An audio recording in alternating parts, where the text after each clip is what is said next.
ठाकुर, सामाजिक कार्यकर्ता। उषा जी, आपने देखा कि कानून जैसे और भी मामलों में होते हैं, इसी तरह से ये भी है कि कानून तो है लेकिन इसका पालन उस तरीके से होता नहीं है, और खास तौर पर ऐसे मामलों में जो हम आज मुद्दा उठा रहे हैं जिसमें जनप्रतिनिधि शामिल हो जाते हैं मेहमान के तौर पर या फिर संरक्षक के तौर पर, ऐसे मामलों में क्या कुछ किया जाना चाहिए? जैसे अभी ललितपुर का ही केस आप देखिए कि ललितपुर में जो कुछ भी हुआ, हम दिखा रहे हैं ये मुद्दा कि यहाँ पर नाबालिगों की शादी करवाई गई, लेकिन किसी तरह की कार्रवाई नहीं हुई है क्योंकि केंद्रीय मंत्री शामिल थे यहाँ पर। ऐसे मामलों में क्या किया जाना चाहिए? आम लोग आस पड़ोस के क्या कुछ कर सकते हैं? सामाजिक कार्यकर्ता या सामाजिक संस्थाएं क्या कुछ कर सकते हैं? सामाजिक संस्थाएं ही काम कर सकते हैं, क्योंकि जो प्रशासन में, चाहे वो डीएम हो या कोई महिलाओं के अधिकार की रक्षा करने वाले प्रशासन के लोग हों, वो लोग कुछ नहीं करेंगे, क्योंकि इसमें मंत्री और विधायक शामिल हो चुके हैं।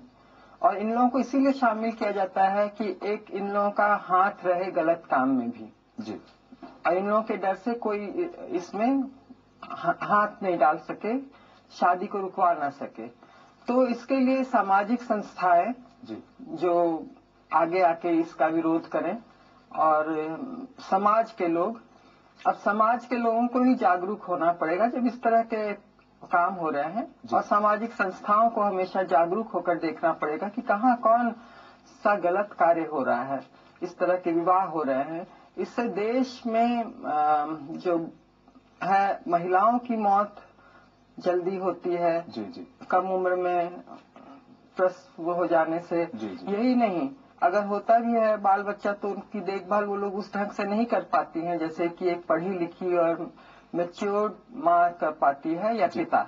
जी उषा जी, आपने देखा इस मामले में भी जहां पर सामूहिक शादी समारोह का आयोजन किया गया था ललितपुर में, जहां केंद्रीय मंत्री मौजूद थे, यहां पर स्थानीय विधायक राम कुमार जी मौजूद थे, बीएसपी के विधायक, यहां पर एक व्यक्ति जिसकी लड़की की शादी जबरन करवाई जा रही थी, उसने यहां पर आपत्ति जताई है, लेकिन उस आपत्ति को हवा देने वाला वहां कोई नहीं था। और चूंकि केंद्रीय मंत्री विधायक सब कुछ यहां पर पूरा तामझाम प्रशासन का लगा हुआ था, इसलिए उनकी आवाज दब कर रह गई। क्या उनकी आवाज वहां स्थानीय तौर पर ललितपुर में कोई सामाजिक संस्था उठाए तो बात आगे बढ़ सकती है?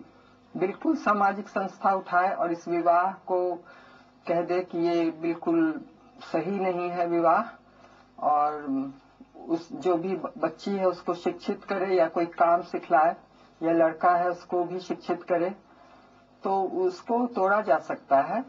लड़की को अपने मायके भेजा जा सकता है। जब माँ बाप इसका विरोध कर रहे हैं जी, तो समाज के लोगों को आगे आना चाहिए।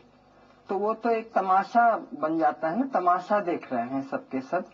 थोड़ी देर का तमाशा हुआ, सब अपने घर गया, विधायक और मंत्री को देख लिया तो उससे बिल्कुल खुश हो गए, सोचा कि ईश्वर के दर्शन हो गए, यही कहूंगी।